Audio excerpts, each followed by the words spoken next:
Welcome to another Numismatic Notes with Benjamin. I am Benjamin, and tonight I'm going to share with you a group of banknotes from Venezuela and Ecuador that all have different portraits of Mariscal Sucre.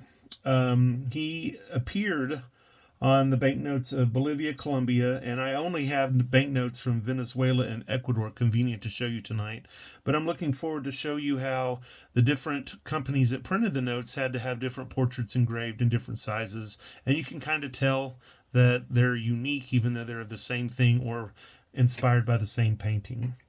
I got information from Standard Catalog of World Paper Money, from the banknote book, and I did look up some things on Wikipedia to flesh out my presentation.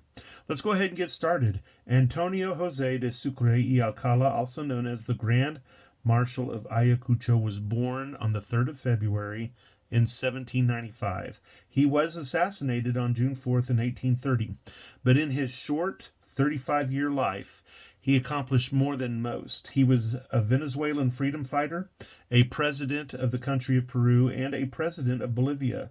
This on top of all the drama he got for being the best friend of Simón Bolivar. His name has been given to places and cities across South America. Airports, schools, streets, and the currency of Ecuador have all been named after him. And in death, he was eventually interred in the Cathedral of Quito, Ecuador. This satisfied his desire and his heart wish to have his bones be forever in Quito. All right, let's go ahead and begin. The very first note that I'm going to share with you tonight is from Ecuador, and it was printed by the company American Banknote Company. And you can kind of see with the portrait that Sucre is kind of looking in this direction. Okay, beautiful banknote. And I'm going to share with you a second 5 Sucres from Ecuador. This banknote that I'm going to share with you has the same poetry or portrait inspiration, but it was printed by De La Rue out of Great Britain. And so you can kind of see that although the inspiration may have been the same, it's a completely different engraving of the portrait of Sucre. Let me just show you again. Maybe I can show you both of them. Maybe not. So let's see. There's the American banknote engraving. There is the Thomas De La Rue engraving. The one's a little bit smaller than the other and a little bit darker, and the eyes make it look completely different. Now, what's interestingly enough is I'm going to start showing you some banknotes from Venezuela now. And the first one I'm going to show you from Venezuela is a 10 Bolivar, and it shows Simón Bolivar on one end of the note, but it shows Sucre on the other end of the note.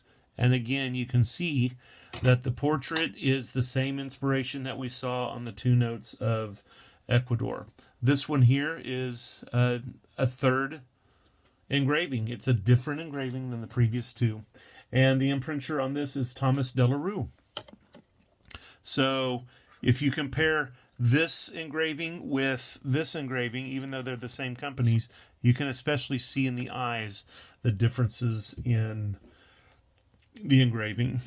Here's another one from Venezuela. It's another 10 Bolivars. This one from 1980.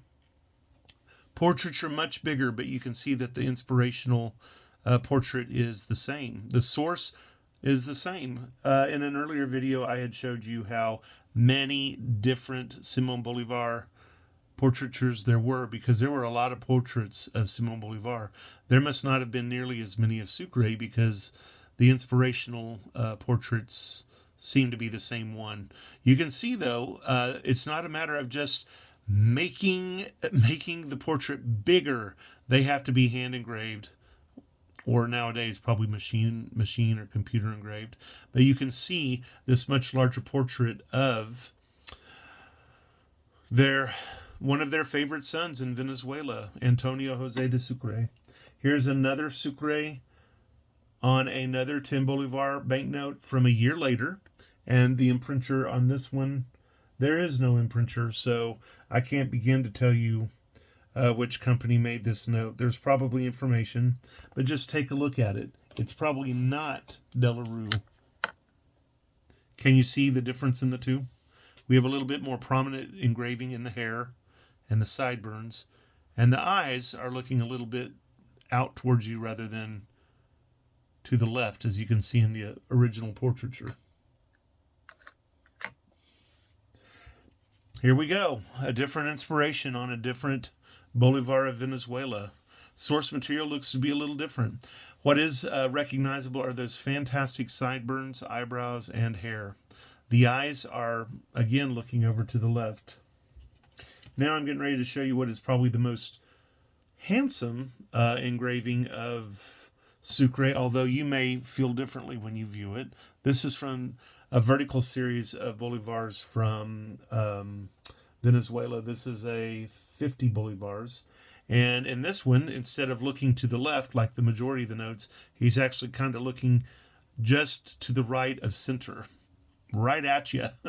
Wondering, why are you watching this video about me and you haven't subscribed to Numismatic Notes with Benjamin yet? Go ahead and click to join if you haven't decided to do so. My final note I'm going to share with you that has Mariscal Sucre on it is this 2,000 Bolivars from Venezuela.